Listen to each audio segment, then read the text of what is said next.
جی میں سجاد حسین شاہ آپ کو اپنے چینل پر خوش آمدید کہتا ہوں۔ اگر آپ ہمارے چینل پر نیو ہیں تو ہمارے چینل کو سبسکرائب کر لیں۔ آج ہم آپ کو بہت ہی دلچسپ معلومات دیں گے، وہ ہوگی کہ رینالٹ ٹرک کی۔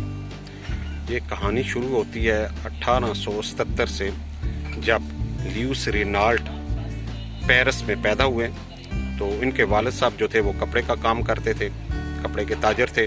ان کی خواہش یہی تھی کہ ان کا بیٹا بھی انہی کے ساتھ کام کرے، لیکن ان کا جو ذہن تھا وہ گاڑیوں کی طرف تھا، نیو ایجاد کی طرف تھا۔ لہٰذا 1894 میں باقاعدہ لیوس رینالٹ نے ایک پلان تیار کیا اور 4 سال کی تگ و دو اور مسلسل محنت کے بعد 1898 میں انہوں نے ایک گاڑی تیار کی۔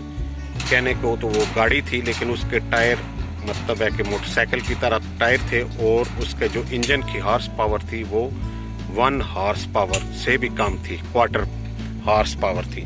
لیکن یہ ایک نئی ایجاد تھی اور حیرت انگیز ایجاد تھی، تو لہٰذا 1905 میں امریکہ کی آلکو کمپنی نے ان کے ساتھ تعاون کیا، اشتراک کیا اور مل کے کام کرنے پہ فوکس کیا۔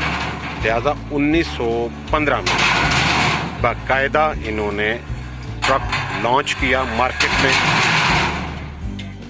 میں ٹرک لانچ کیا، اور آن ورڈ پھر وہ اسی پہ کام کرتے رہے۔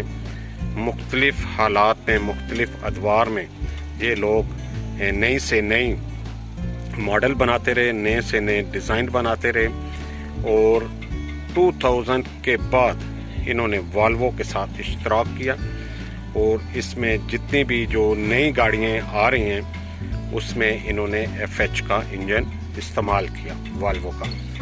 تو اس کے اندر جتنا آئل ہے وہ تقریباً 7 سے گیلن آتا ہے، اور آئل فلٹر، باقی جتنا بھی ڈیزل فلٹر، ساری چیزیں ہیں، اور جدید قسم کے اس میں سینسر لگے ہوئے ہیں۔ ان سینسروں کو آپ اس طرح ڈسکرائب کر سکتے ہیں کہ جو بھی آج کل گاڑی چھوٹی آ رہی ہے اس میں جتنے بھی جدید قسم کے آلات الیکٹرانکس استعمال ہوتے ہیں وہ سب اسی میں کیے گئے ہیں، اور سینسروں کا بھرپور استعمال ہے۔ نیو ماڈل کہہ لیں کہ same to same luxury house ہیں، ایک لیڈیز بھی آسانی سے اسے ڈرائیو کر سکتی ہے۔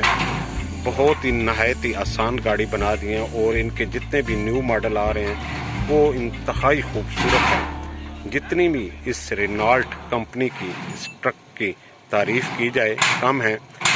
روڈ میں چلنے کے ساتھ بھی بہترین ہے، اور کوالٹی کے لحاظ سے بھی بہت بہترین ہے۔